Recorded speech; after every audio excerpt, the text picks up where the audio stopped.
Hi, everybody. I'm Brendan Murphy. And I'm Matthew Brown, and welcome back to A Few Good Movies, people. Mm-hmm. And today we're going to get into a fun Christmas one today. Mm-hmm. We're going into Die Hard, the Mm-hmm. 1988 classic with Bruce Willis.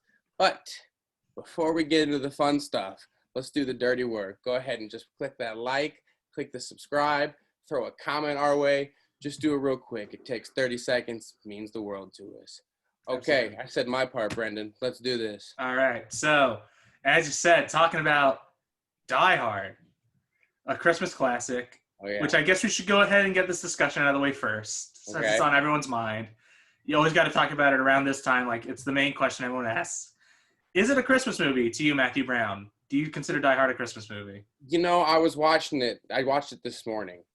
Mm-hmm. I wanted it to be real fresh. And I went in with it like, all right, let me watch this as, okay, I'm watching it for Christmas. And I gotta say, it was a Home Alone. If you really watch it, it was Home Alone-esque. I was like, there's some Christmas stuff going on here. It's about a man trying to get home to his family for Christmas. That's all it is. I was like, this is kind of homey. I mean, somehow, some way, I would have to say, after watching it this morning, that yes, it's a Christmas movie. Yeah.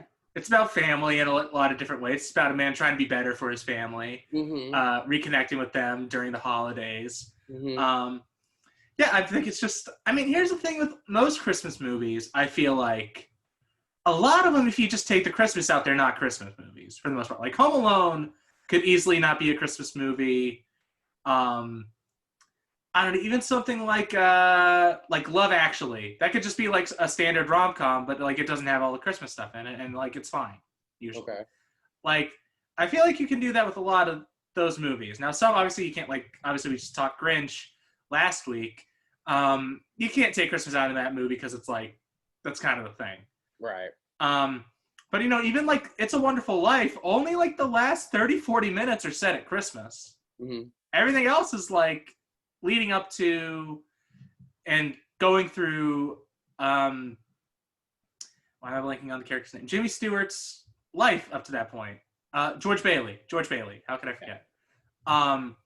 But yeah, I think a movie. Now, if this was a movie that didn't really focus on the Christmas aspect of it or anything like that, fine. But they use Christmas music as the score. There are Christmas decorations all over the place. There are constant references to Christmas. Mm-hmm. Once again, I feel like the themes are in line. It's about a man trying to get home to his family for Christmas at the end of the day. I think it works as a Christmas movie. I mean, it's now I have a special attachment to it because it's usually what I would watch on Christmas Eve to like the last thing I do before I go to sleep, because I'm sure most kids have this, but trying to fall asleep on Christmas Eve is one of the hardest things you'll ever do in your life. It's the worst. You can't do it. It's impossible almost. That, and you can't wake up early enough Christmas morning, dude. Yeah, it's horrible. It's horrible. Mm-hmm. So, and I still like had this problem into like kind of my more like 12, 13, around like that area. Plus, even later, I just fucking love Christmas. So like, hey man, no shame. You know, it's just like I would always just be excited that the next day was going to be Christmas. Right. So I would always need something like keep me up for a while until I went to sleep. And nothing else was really doing it. And I figured, hey, let's do something that's like kind of wind me up, like get that adrenaline going a little bit, and kind of like by the end I'm going to be kind of exhausted. Right. Because there's so much going on and it's actiony and whatever. And as a nerdy, like 13, 14-year-old, like nerd who's like super into movies, I was like, yeah, Die Hard's my favorite Christmas movie, because that's the like geeky, nerdy kind of just like I'm a movie guy kind of thing to say. Mm-hmm. And I loved action movies so much as a kid. So Die Hard was just kind of my go-to Christmas Eve, and that's like become one of my traditions. Last thing I do before I go to sleep is I watch Die Hard on Christmas Eve. Well, I think you nailed it perfect. If you're looking for a movie that, like you said, is going to get you wound up and then have you tired by the end, this movie, by the end of it, you're certainly like, wow, all right, that was... It always just keeps going a little bit farther and a little bit farther, and it definitely runs you through the gamut of I was like I said, I watched it this morning, and I was wore out by 9 a.m. when it was over. I was like, jeez. I mean, especially you look at John McClane at the end of this movie, it's like, Jesus, this guy has been through it. My God. All with no shoes. What a trooper. All with no shoes. Fits with your toes. The best travel advice you'll ever hear. But yeah, it's and I feel like, okay, so we both agree that we think this is a Christmas movie. I think we'll get more into kind of the Christmas of it later down the line in the podcast when we actually discuss the plot and everything. But I think we also have to have the discussion, because I always put it in this discussion. I think it's still very valid contender for this.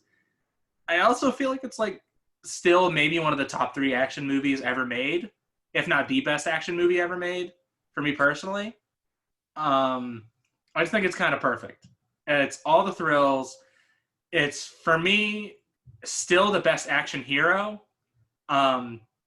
Like, I can't think of a better action hero than John McClane still.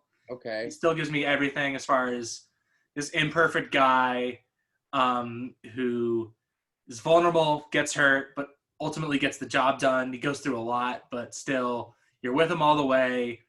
He has the perfect one-liners, the best jokes, all that good stuff. It's Bruce Willis at his kind of his prime a little bit. Like, he's really hitting his stride here, where he's I would certainly say in his prime. Yeah.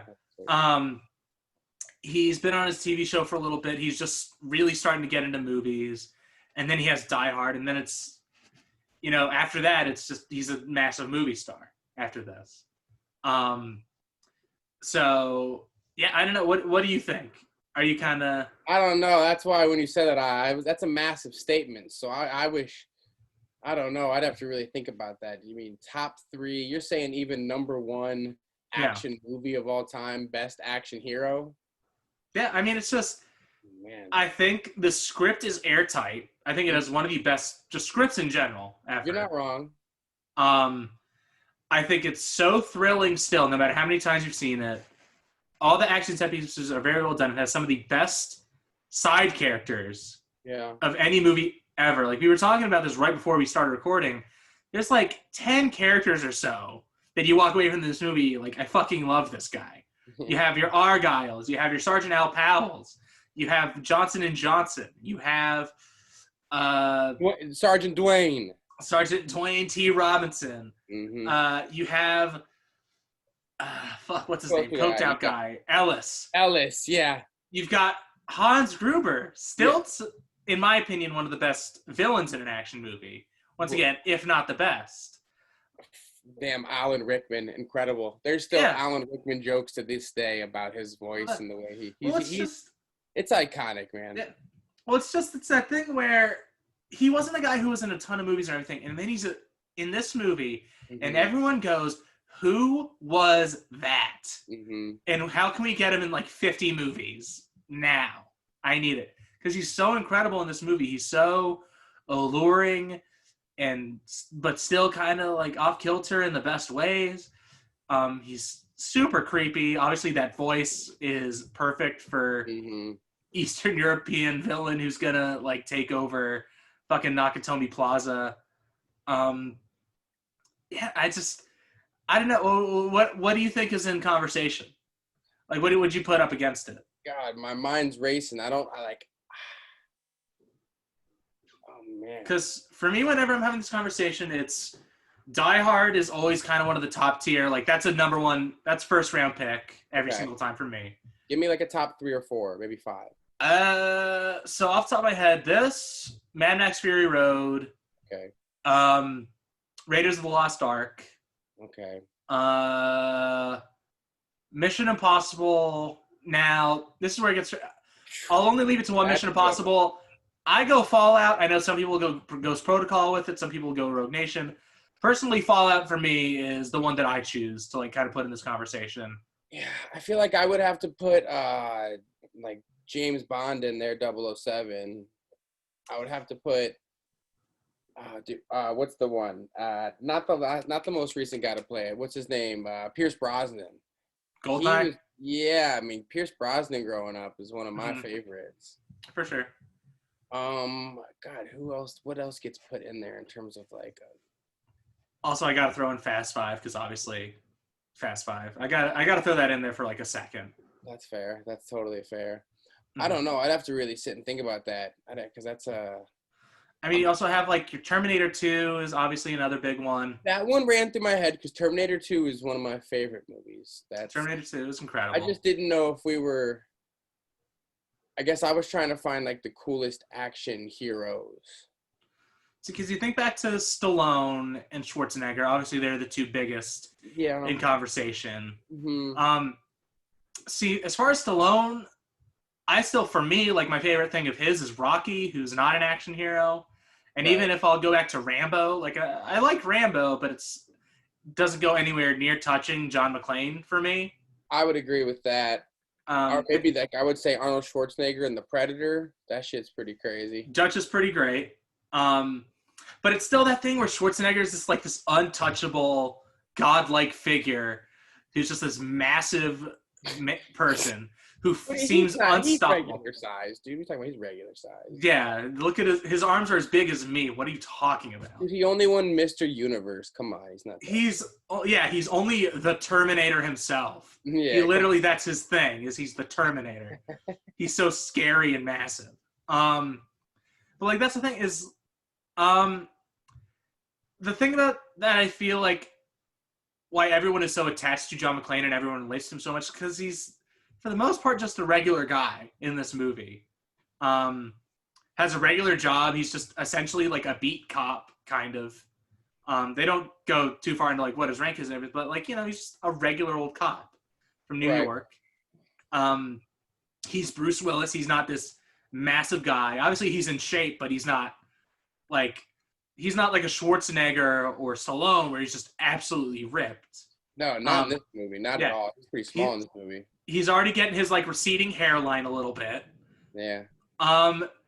He's just he's just like forgets his shoes, man. Like this is just some kind of regular guy going through this harrowing ordeal. And I think just to jump into the plot there a little bit, I love how we get to the part of where he doesn't have shoes on because that guy tells him, toes. Yeah, rub it in the carpet, and then we cut to and he just goes, "I'll be damned." Yeah, he did. He's sitting there doing it. One of the best ways to open a movie, fist with your toes. I love it. It's so good. That's great. I'm gonna try that next time I fly. Dude, I mean, you got the opportunity coming up not too far from now. That's what I'm saying. It's gonna be fresh in the mind. I'm gonna be like, wait. See, it pains me because as much as I love this movie, and I think already I've already shown my cards a little bit how much I love this movie. I still have not done the fist with your toes thing after a flight. I feel like I need to do it one of the next times I fly, whenever this pandemic ends. Mm-hmm. Do a little fist with my toes because that's too much fun. And then he's got like his even he's doing like when he comes to California and like there's that lady that runs up and jumps on the guy. He's just like, California, like this is weird for me. I don't like. Why is everyone so happy here? I'm from New York. We all keep our heads down. You don't say hi to anybody. We're all depressed. Like this is like a regular guy. And I know like this is what everyone talks about when they talk about John McClane, but I don't think we can stress enough why I think this movie endures and why that character endures so much is because of just how he's just a regular guy in the circumstance. I mean, you make a good argument. There's nothing. You certainly make a good case for it. And I mean, when you throw it all in that package deal that you're talking about there with all those things, it's hard to find somebody that really relates on all those levels. Yeah, I mean, and obviously we've also had a big plethora of like great action movies to come out of the last couple of years. Obviously, we've had our John Wicks come out. I didn't even bring up The Matrix. Matrix is another one that's in conversation for me. Yeah. You got your Raid and Raid 2. That's also a big one right there. Yeah, I mean, it's just I always come back to this one. This is the one I always find myself whenever I have this discussion. This is one of the first things that pops into my mind. But yeah, so I guess we can kind of get into it. Okay. We'll go ahead and start more of the actual in-depth discussion. So we got the Christmas and best action movie kind of debate. going a little bit here, and we can continue to have those discussions while we continue. But so I don't know. Maybe I'll ask you first. So, do you remember your first time watching Die Hard at all? No, because I was a child. I was real young. Mm-hmm. I must have been like, wow, no, I mean, I must have been like 7 or 8, like the first time I actually saw this movie, which is probably incredibly too young to see this movie. Yeah, but like, you got to start them young with this thing, man. Like this. Yeah, it was always just that my dad would just put movies on, and as long as we would just sit quietly in the living room and act like we didn't exist, he would just, I didn't see nothing. I mean, hey, this is one of those that you'll get glued to for sure. Mm-hmm. Like I remember, this was something we watched in our Hollywood cinema course, like when we kind of got around to the 80s and everything. This is one of the movies we watched.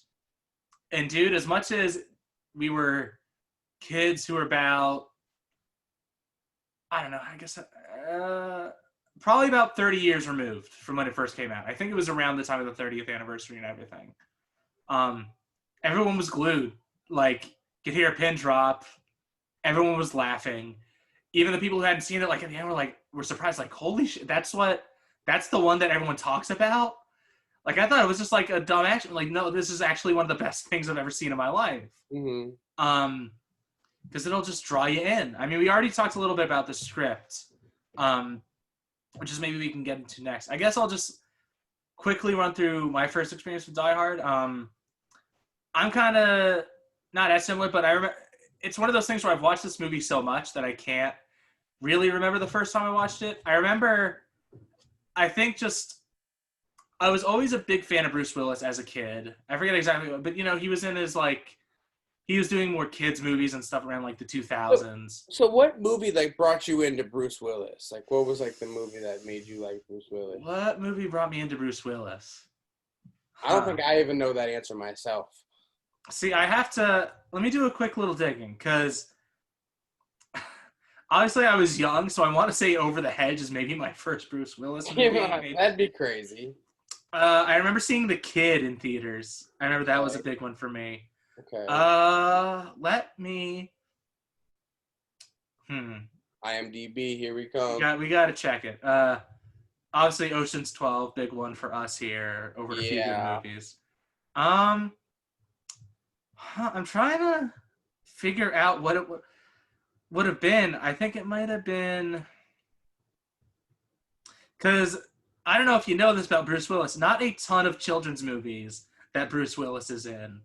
I want to say maybe Armageddon is one. I remember watching when I was like 10 or 11 years old for the first time.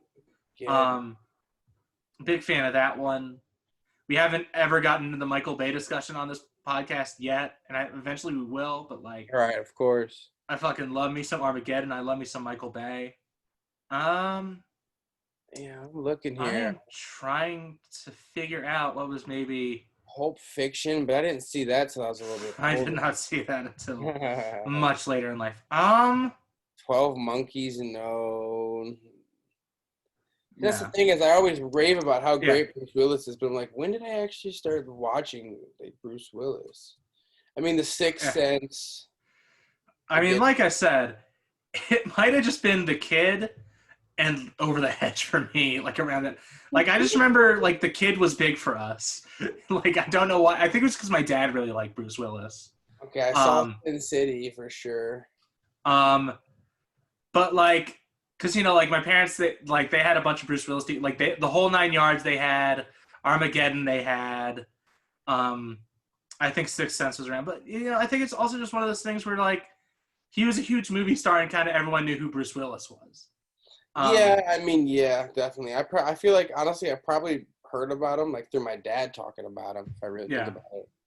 But I just remember, like, I would always go around, like, watching trailers of Bruce Willis movies because I couldn't actually watch them because my parents were kind of keeping me sheltered and away from the R-rated movies. For sure. So it's not like I had seen Pulp Fiction or Die Hard or anything up to that point. But I would always watch the Die Hard trailer because everyone talks about how it's, like, one of the best action movies ever. And even as, like, a younger kid, I would, like, go on, like, because I'm a nerdy kid who likes movies, I would go on, like, all the, like, movie blogs and all, like, listen to podcasts or like YouTube shows about movies, Right. and they would always talk about Die Hard as one of the better action movies ever made. So I'm like, oh, I can't wait to see Die Hard one day. And then I forget. I think it was just like around. It was around when Netflix was like first starting. I think when So they like were really starting. 2009. Like I'm starting like, because remember they used to be a service that would just send out movies in the mail. That's They right. weren't even. They would send you digital DVDs yet. in the mail. Yeah. Yeah. So this was like early into the streaming, like maybe a year or two when they started streaming stuff. Like I remember, like I maybe had my first iPhone around this time, or like my first iPod Touch or whatever. Like to date us a little bit and date like when I first saw Die Hard, the iPod Touch was still a relevant piece of tech at that time. That's my shit, man. 100%. But I just remember seeing that Die Hard was on Netflix. I was like, oh, I should watch this. And I didn't want to watch it. And this was back when smart TVs still were not a thing. So it's not like I could like cast it on my TV or whatever. I just remember like watching it on my phone for the first time, probably. Yeah. Like in little sections, because I was just like, I don't know. I think I was at a cousin's house, I think, when I saw that it was on Netflix. And I thought it was there. It was like, oh, I don't have my computer. I don't have a way to watch it on the TV because they didn't have apps on the TVs back 10 years ago, if you could believe it. So I was just like, I'm going to watch Die Hard on my phone. And even though I think I watched it on my phone, like I was still just like, wow, this is amazing what I'm watching right now. This is the best. Because obviously we've already talked a little bit about Bruce Willis as John McClane being just this incredible melding of character and actor. Really feel, and I think that's why Bruce Willis works as an actor a lot, and I think why he became such a big movie star is because in a lot of his movies, he's a very relatable guy, for the most part. I would agree with that. Yeah, he does seem to always have a very, human-like aspect to all of his characters. They very rarely feel like a superhero or like, not superhero, but you know what I'm saying. They just they're relatable. At least in the movies, because obviously later down the line of this franchise, especially Live Free or Die Hard, they do make him into a superhero, which is not the best. Yeah, it gets a little out of control. The budget went up. Jumping onto helicopters and shit, and then jumping off of them onto cars, and it's just like, this is a little too much. Yeah, Live Free or Die Hard is trash. Not great. Not great. Not gonna stick up when he jumps off that fucking helicopter, like through that parking garage or whatever, and lands on that car. Dude, when he fucking shoots a car at a helicopter, that was fun. He fucking gets out. Unbelievable. Yeah, not the best moment in this franchise. Mm-hmm. Definitely had some better points. Obviously, I'm a big defender for Live Free or Die. Die Hard with a Vengeance is a classic. I love that movie. That one's incredible. Okay. But yeah, I mean, he has this everyman quality to him, and you see it in a lot of his comedies too. Honestly, he's pretty funny. He's got a lot of He's got that good comedic timing. He knows how to just say something at the right moment that's funny. I mean, that's why this character works so much too, and I think why this character is so memorable is because he makes you laugh your ass off a good amount at the time. Right. I mean, there's a reason that people know so many of the quotes to this movie, why it's so iconic, why people keep coming back to it, is that it's just highly entertaining from minute one. I mean, obviously, first, there's the fist with your toes. That's a great way to get your audience just hooked. That's a great thing to get your audience in. He gives a little smart-ass comments like, oh, don't worry, I'm a cop. Been doing it for 3 years. Like, he's got his whole, he's just so cool in such a different way than most ways you would see a movie star be cool in a movie. Mm-hmm. Kind of, he's got this kind of, not necessarily one-to-one, but like kind of Brando, James Dean thing where he's just like, he's kind of quiet. Like he's got his little like, hey, you know, like he's not. Yeah, it's like that quiet confidence. Yeah. But he's able to obviously bring it when it gets a little more intense. He's got one of the best yells in the business. Mm-hmm. He's great. What do you think I'm ordering for pizza? Like, is a great little line and a great Yeah, yell when from he him. screams, what do you think I'm good for? What do you think I'm ordering a pizza? Like, it's great. It really is. He's so funny. You're right, but also he has such great chemistry with all the other characters he interacts with. Obviously, Al Powell being the biggest one. The relationship between these two, who Oh. don't ever see each other till the end, face to face, It's the best. It's a beautiful moment of trust. It's just like, nah, I just trust, man. It's just something, the way he's calling things out. I trust. I feel like he's got it. He sounded like a badge. He knew certain things, like yeah, like immediately off the bat. Obviously, he's the one who brings on the "Welcome to the Party, pal" line. One of the best out there. Carl Winslow, one of the. I want to make sure. I don't think that's the actor's name. I want to make sure because who? Al Powell, Reginald Bell Johnson. Yeah, that's Reginald. Yeah. He also played freaking Carl Winslow on Family Matters. Is what I was trying to get at. That's exactly right. Yes. Reginald Bell Johnson, but yeah, he's fantastic. Some of the best moments in the movie are just when those two guys are talking over the radio.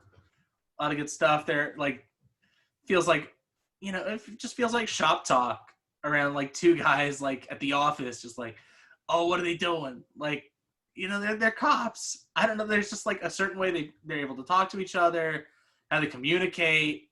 There's a lot of heartfelt stuff they say to each other over the one night and everything like that.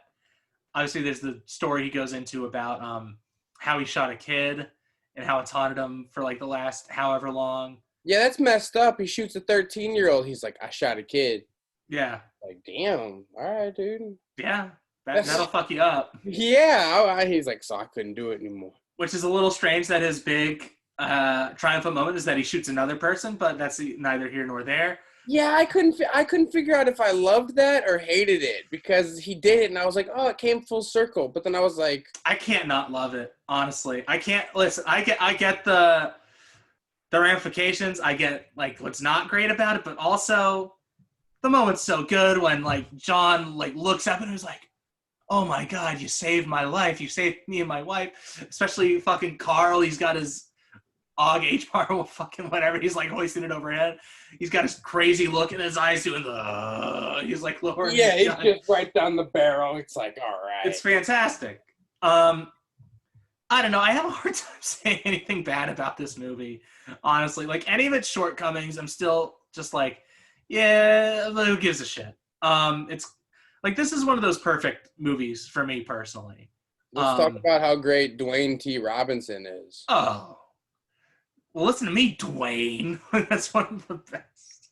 Yeah. I'm not the one who just got butt fucked on national television. Dude, I love when he embarrasses Dwayne. He's like, now put Al back. Or he's like, put that other guy back on. Yeah.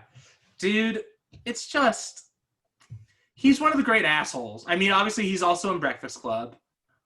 You know the actor's name better than me if you want to go ahead and shout him out. But Paul Gleason. But sure.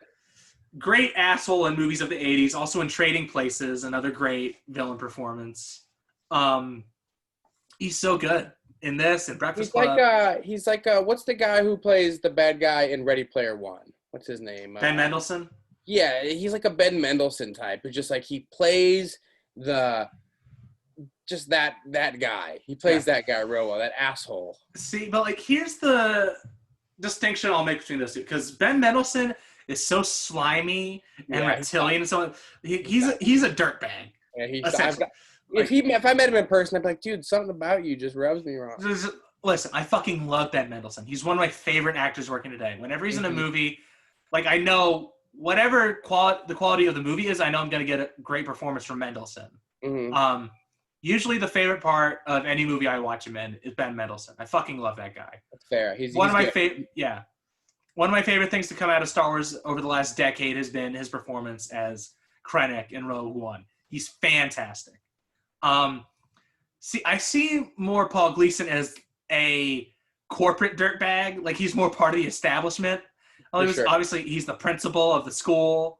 He's I forget if it's I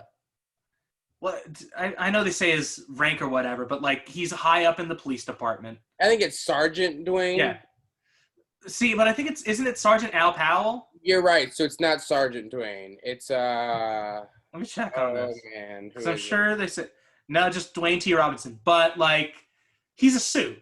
He's No, not. this is Deputy Chief of Police Dwayne T. Robinson. Yeah. And I'm in charge of this. So Deputy Chief of Police. Yeah, he's not walking a beat. He's not going on patrols. He's got his suit on. Like, he's more of the political and like all that. For He's sure. not. So yeah. And in Trading Places, he's like a corporate assassin. Like, he's usually more of a representation of corporate America or like kind of the establishment in a lot of different ways. For sure. Let's see what else he got going on. He also has. See, I think what's even better about the performance, I love the performance leading up to it, but once Johnson and Johnson get there, how ineffective he is and how he just essentially becomes this ineffective child at like playing police chief who just like can't get anything done. He's completely useless. No one's listening to him. Like he has one of my favorite lines in the movie when the helicopter goes down. Well, I guess we're gonna need more FBI guys. Yeah. Fucking ridiculous. I love him in this movie. Just the worst deputy ever. Yeah, horrible. Just doesn't listen, gets a bunch of people killed. Yeah. Dude, how ridiculous when I think this is the FBI, but when they're talking about taking guys down in the helicopter, he's like, should only kill about 30% of the hostages. And Johnson's like, I could do that. He's like, that'll work. Dude, one of the best from Johnson and Johnson when they're fucking in the helicopter, he's screaming, he's got his hat on, he's got a sniper rifle, just like back in Saigon. And I was 11, dick. Like, that's what this movie is. It's just there's so many memorable characters and moments throughout it.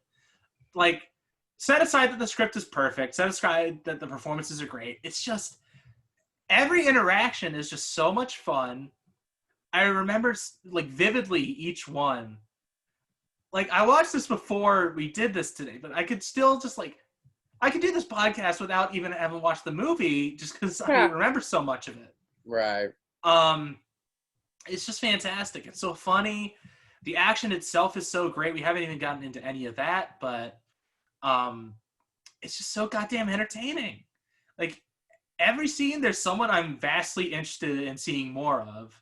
Yeah, like, you're touching on it real well. It's like, this movie's entertaining in almost all aspects. Like, whether it's the story, whether it's the action that's happening in the scene, whether it's the character that's in the scene. There's something in the scene that's like, okay, I mean, like, you're sticking around. There's nothing that ever really, there's no point where you leave. Yeah. You stay glued. Like, I don't know what moment I leave. If I have to go to the bathroom during this movie, like, when do I leave? I don't You pause it. I literally did that this morning. I had to go to the bathroom and I paused it. I was like, I'm not missing nothing. No, you can't. It's not I didn't want to pause it, but it was detrimental. Yeah, it's just, it has this rollicking pace. It, like, you can't let go. It absolutely hooks you from second one. There's barely any fat, which usually for like a 2-hour movie, there's usually some fat somewhere that you could trim down, but like, this has none of it. It's so streamlined while still having so many memorable like side things going on at all times. I mean, how adorable are John and Holly? John and Holly are great. I love John and Holly. A couple of times Holly sees John, she just lights up. Yeah. Her eyes, she gets so, it's beautiful. But also there's like the underlying, because we haven't even gotten to this, but like another thing that makes John relatable is he's like maybe going through a divorce. Like, he's separated from his family. There's something that didn't get addressed that they had 6 months to work on. They get into that whole fight. He never actually sees his kids at the end of this movie, does he? No. So. Yeah. I mean, like we said, he's a New York cop. He's coming out to LA. He's in uncharted waters. Mm-hmm. He's like rolling his eyes a little bit like, oh, these people in LA, they're crazy. Like, I don't know what's going on here. He steps into Argyle's cab. He's playing hip hop Christmas music. He's like, Jesus, what's going on here? I don't understand. Argyle's incredible. Argyle's great. Like, he's another one. I just like, I love Argyle. Who doesn't? He's great. He's got his, like, Dude, he didn't even talk about the huge fucking teddy bear that John McClane comes prepared with. Fucking good stuff. You know, I actually had a big teddy bear like that as a kid. It was brown and everything. I swear to God, I had one. Yeah. Like, that's another guy. It's just like, it's Argyle. Like, I can't imagine this movie without Argyle being in it, making his, like, dumb little calls and everything. I want to know who he was calling. He had girls on the line. Dude, he's fucking playing all angles, man. Argyle, he's got so much going on. Yeah, like, also, it's like his first week being the limo driver, too. Like, he's got his whole thing. I like how he has him sit in the front seat with him, even though it's his limo driver. Yeah, it's great.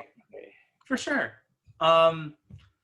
But yeah, like John and Holly, they're so great. But even there's the whole thing. One of my favorite moments from Holly is when Carl's freaking out in the room with Hans, and she's like, "Oh, John's still alive." And the lady's like, "How do you know?"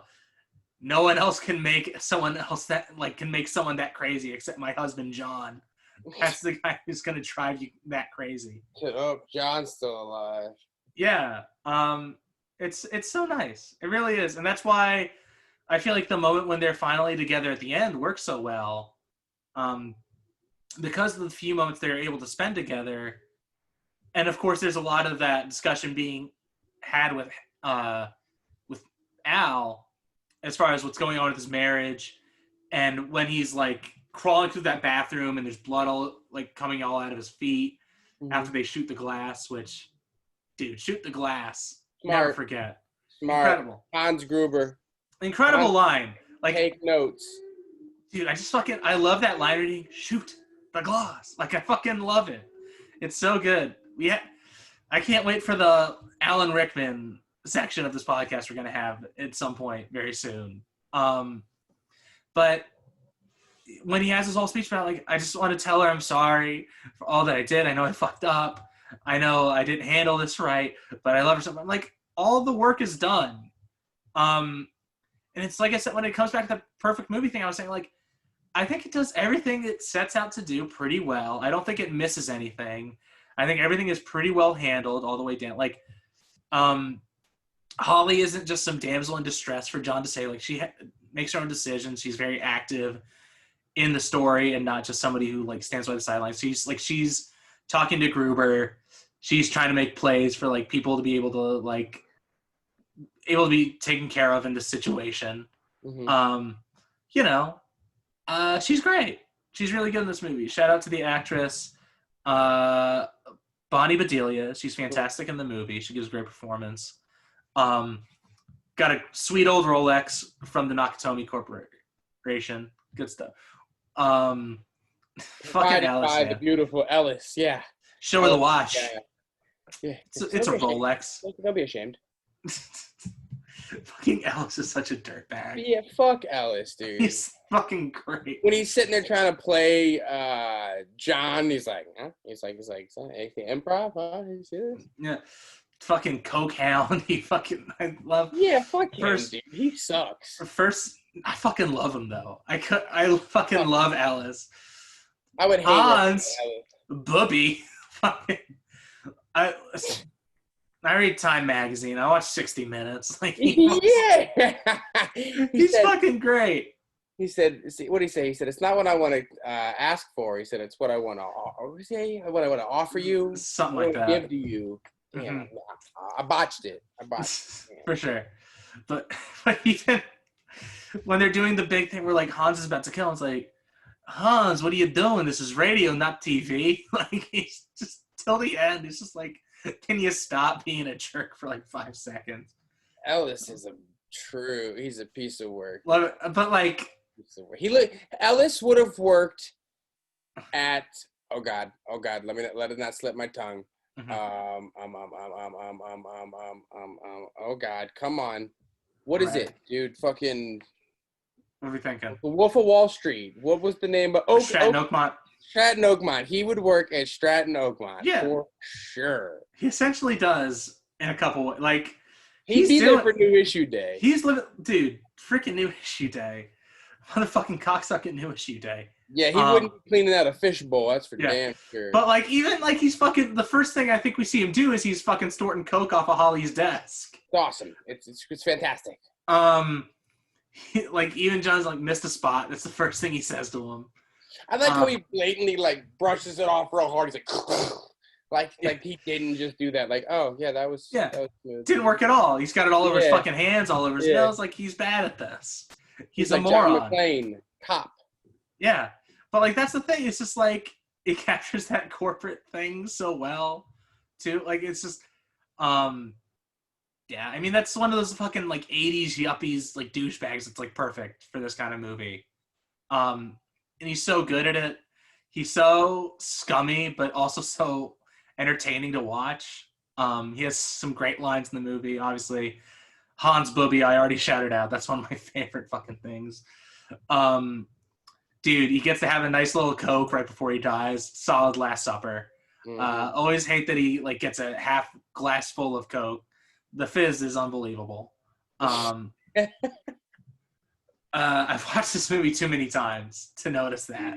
A poorly poured glass of Coke. Poorly poured glass of Coke. I have to say. Oh my god, dude! It's a true travesty. This is gonna be. See, this is what we're gonna start doing. We're gonna start rating how well these unnoticed pours go in these fucking films. Some of these pours are terrible. Me and you, listen. We work in the service industry. We're not hiding the fact. We work with Coke pretty constantly.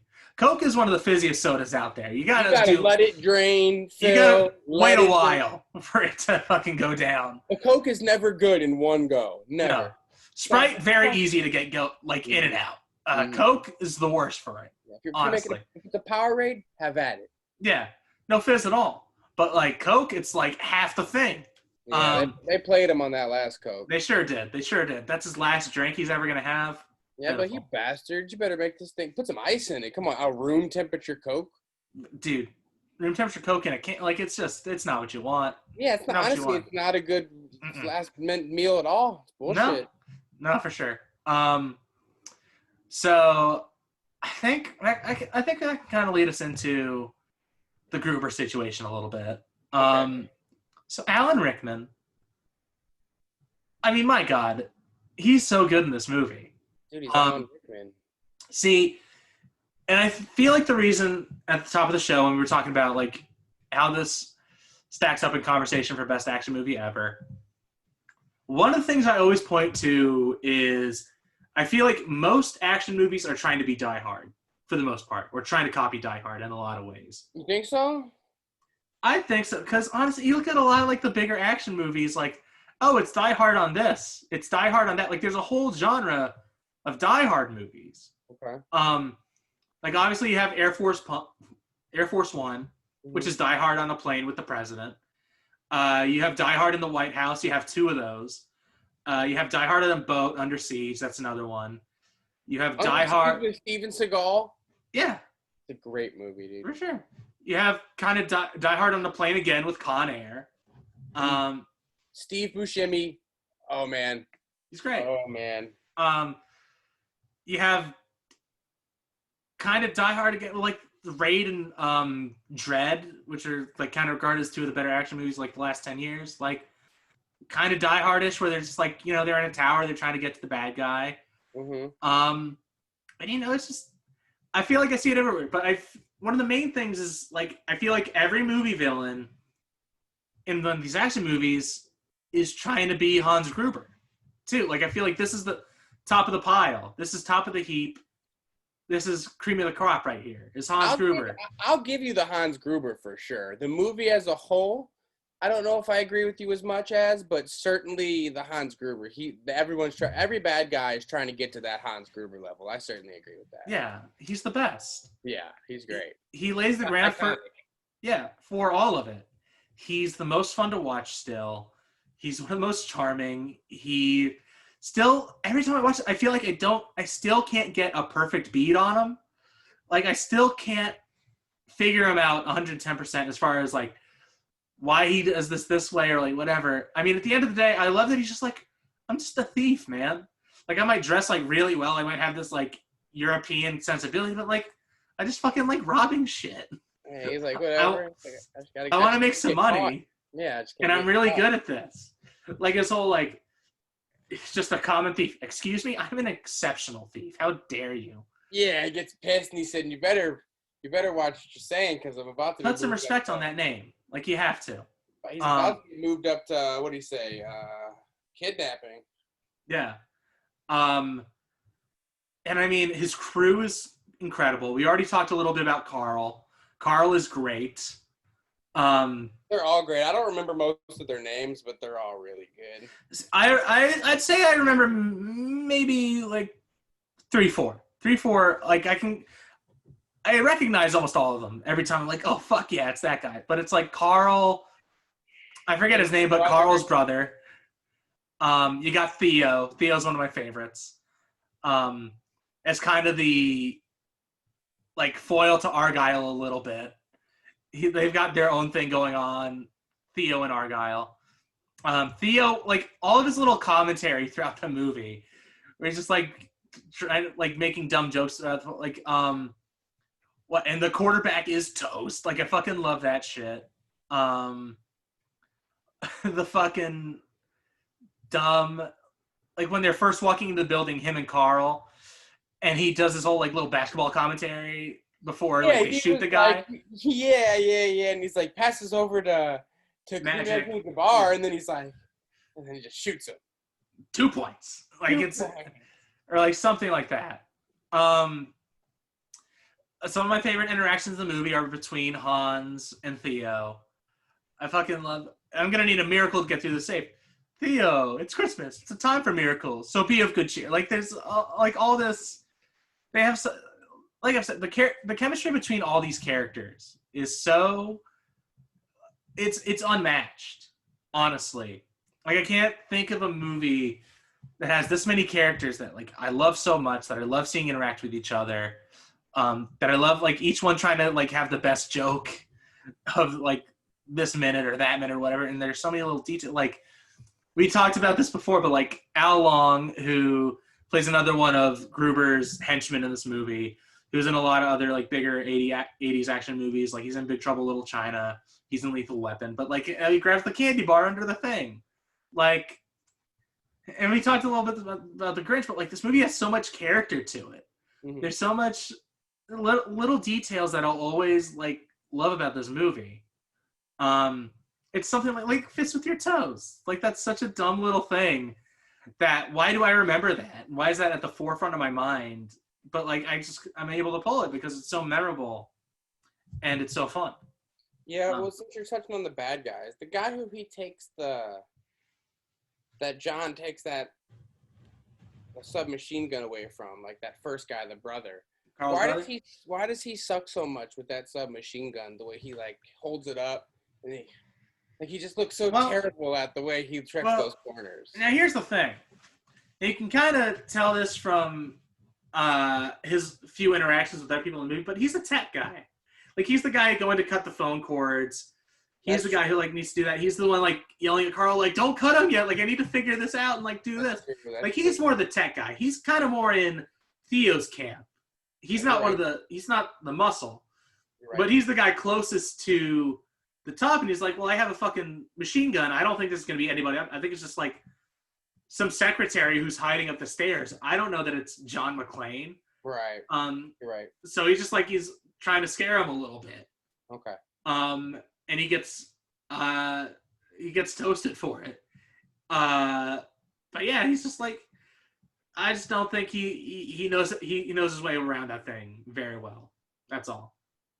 But yeah, it's just lots of fun characters, lots of fun shenanigans going on all the time with this movie. And yeah, I guess we can kind of go ahead and like talk about the script a little bit. It's one of those that's kind of perfect at plant and payoff, which, pretty self-explanatory. Is like they'll set up something later, then they'll come back to it and use it as like more that. But like, for instance, the Rolex, like that's at the end of the movie, that's the thing that saves Holly's life is the fucking Rolex, like letting that go. Right. One of the things I fucking love the titty poster that's up on the little electrical box that every time John passes, he gives a little tap, like, yeah, makes it like, oh, we're back here. like all that stuff is very fun. I think this movie works like a well-oiled machine. Yeah, there's no dead moments. There's no Yeah. moments where you're like, I don't understand why we have this scene. It's Yeah. very good at getting to the point and making every scene and really every line have purpose. For sure. I mean, like I said earlier, like no fat. There's no fat to trim here. Exactly. It's lean. It's mean. It's incredible. Right. Honestly. Yeah, I mean, this kind of comes to another Ocean's 11 type thing where it's like all we can do is just like that's great. That's great. Well, that's funny. Great. It's funny that you just said that because I was just about to say that, it almost, when you said that, like, seeing a cast of characters work together real well in a crew like this, I almost said, well, this sounds pretty similar to something we were kind of saying in Ocean's 11 and 12 because it's kind of along that same line of, like, where everything just kind of falls into this just perfect, fun little, like, you could just tell it was probably fun making this movie. I mean, this was... Yeah. Which we need to shout him out because we haven't shouted him out, but director John McTiernan made this movie. Mm-hmm. One of those like best directors of the 80s. Like he did this, he did Predator. Predator's fantastic. Predator, one of the best. Oh, dude, he did Last Action Hero, one of the most underrated Arnold Schwarzenegger movies. So great. Oh, absolutely. Really, really, really underrated. He did Hunt for Red October. Okay, Rollerball, it's all right. Yeah, but like that's where he really like Die Hard 3 he did. But yeah, like great director. Sean Connery. Yeah.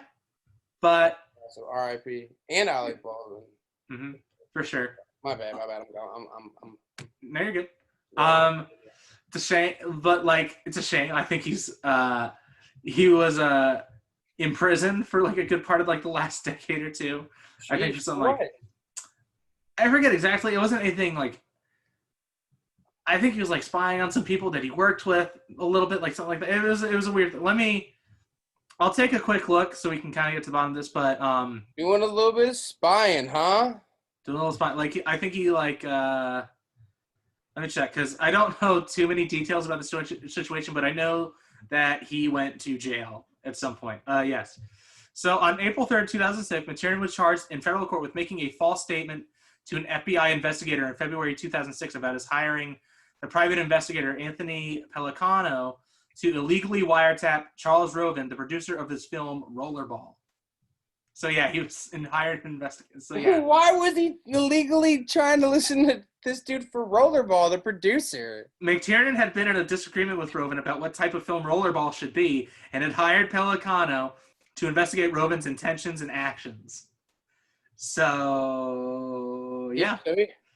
Man, he was serious about that film, I guess. Yeah, I thought Rollerball was everything to him, huh? In true J.K. Simmons fashion, he thought he was trying to sabotage his band, so he needed to like crack down on that shit. So yeah, it's like a weird thing that just like John McTiernan went to jail over Rollerball, which isn't even that good of a movie. No, but it's just about because he was. I mean, you look back at his movies that he made, you know, back in the day in the 80s, like kind of genre defining, like you said, like Die Hard, obviously. Predator is another big one. Hunt for Red October is another one that's like usually in like the canon of bigger action movies, one of Sean Connery's best performances. And like Last Action Hero, like he's a guy who kind of created this genre, or is like one of the people who was at the forefront of making it into what it is now and what it was going to be for the next however many decades. But then he got to like kind of parody it in Last Action Hero. Last Action Hero, yeah, it's great. Last Action Hero is incredible. Yeah, fucking so underrated, dude. One of my favorite lines in any action movie is towards the beginning of Last Action Hero, when the kid first gets sucked into the movie, and fucking Schwarzenegger's like second or third cousin gets offed, and Schwarzenegger's just walking up to the country. He's like, "What are you guys doing here? I'm here for my fourth cousin Harold's like birthday," because they're running out of characters to kill off for him to like go on his revenge adventure or whatever. I forget exactly what let me check what the character is called in Last Action Hero, because I have Last Action Hero. It was dude, what's his Jack name? Slater. Jack Slater. Yeah, dude. Jack Slater was the guy. Yeah. So good. Great movie. Highly recommended if you're into action movies. and all that stuff, and especially like 80s action movies. That's a great movie to watch. Shane Black script, which another huge guy, Shane Black. We love Shane Black so much. Lethal Weapon. Another great action Christmas movie, Lethal Weapon. I mean, Shane Black in general, like the man only writes Christmas movies that should be Christmas movies, but just are anyways, because fuck it. Because I mean, Lethal Weapon is one, Kiss Kiss Bang Bang is one, Iron Man 3 is one. Nice Guys is kind of towards the end for some reason. Like that's what he does. Yeah. He's so good at that stuff. But yeah, man. I mean, it's like I said before. Like I think it's just tough to talk about this movie because it's just like us going around, just like, yeah, this is perfect. We're fanboying on this movie. This is great. This is amazing right here. Fanboy week, people. But yeah, man, it's just perfect movie. Like if you still haven't seen it for some reason, then get the hell out under that rock you're under. It's the holiday season. It's a perfect time to fire up Die Hard with the family. Mm-hmm. Fun for all ages, no matter who you are. I don't know. I guess we can talk about the action a little bit. I mean, it's like really good action. It's not that kind of action we have nowadays where it's super detailed and like highly choreographed and fist to fist, all that, but it's like very compelling stuff. Obviously, you can't beat him jumping off the top of the building tied to the fire hose. That huge explosion going off behind him. Yeah, that one is good. So great, and that whole scene is so tense. You have when he fucking blows up the bottom part of the building. It's great stuff. Yeah, he blows the whole thing out. One of my favorite action parts, too, for sure, is when they blow up the tank, the Los Angeles police tank, the Russian dude. Yeah, for sure. Yeah, I see him! I have 50 people down here covered in glass. Covered in glass? Yeah, covered in glass. Yeah. I don't know. Is there anything else that you're thinking like we need to cover or you want to talk about? I think we've told them how much we love this movie enough. I think. Yeah. I mean, just it's a perfect movie for me. It's really hard to really pick. Yeah. To really pick at it at all because I mean I was watching it. At no point was I like I could do without. I mean there's not really. Yeah. There's not much. And yeah, I mean it's also this thing too where so much sprang forth because of this movie. Like I said, there's a whole genre of Die Hard in this kind of deal, where it spawned, and you can, for just how action heroes were going to be for the next little bit too. It's like you can see how much this has influence over so many action movies and so many action heroes. And obviously it set up Bruce Willis's career, which absolutely, obviously not the best now, you have to say. I've seen enough of the like straight to DVD Blu-ray covers of Bruce Willis movies while I stroll down the Blu-ray aisle in Best Buy to know like, oh, things are not going great. But whenever he is on, he's still like fantastic. Like I remember back in, I think it was like 2013, 2014 when he had his run where he was like, it looked like he was really trying again. Like he had Looper and Moonrise Kingdom in the same year, which are, I'm not the biggest Moonrise Kingdom fan, but I think he's great in that movie and he's fantastic in Looper. And every once in a while he'll like pull out a really good performance and I miss him. I miss him a lot. I miss seeing this kind of performance from Bruce Willis because he's so good at it when he really does like commit to something. Right, definitely. Maybe one day we'll get him back. For sure. And it's the same thing too where I don't think it like Alan Rickman skyrockets after this too. I don't like, you think back to how many great performances he's given over the years. Galaxy Quest, obviously great performance from Alan Rickman. Harry Potter, Severus Snape, never forget. He's so fantastic in those movies. Yeah, it's just this it's one of those movies where like once if you were in this movie, like everyone's kind of like, yeah, we need to get you in like 5 things immediately. Your career. There's always that movie that comes along every once in a while that makes everyone a star.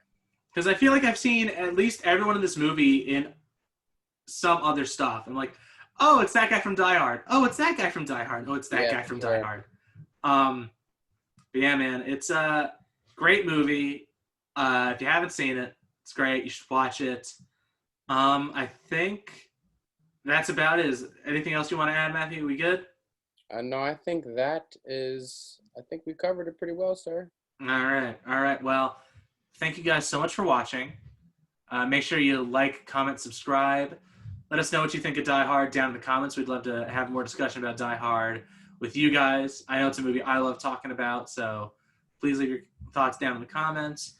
Make sure you follow us on Instagram, Twitter. We'll have all those links down in the description for you. Make sure you stay tuned to this channel. Over the next week or so, obviously, we got some big releases. We got Wonder Woman. We got Soul. We're going to have reviews for those up pretty soon. So keep your eyes out for that. We just had our last recap of the Mandalorian finale just came out. So make sure you look for that. Should be out by the time this goes up. So make sure you watch that as well. And we will see you guys next time.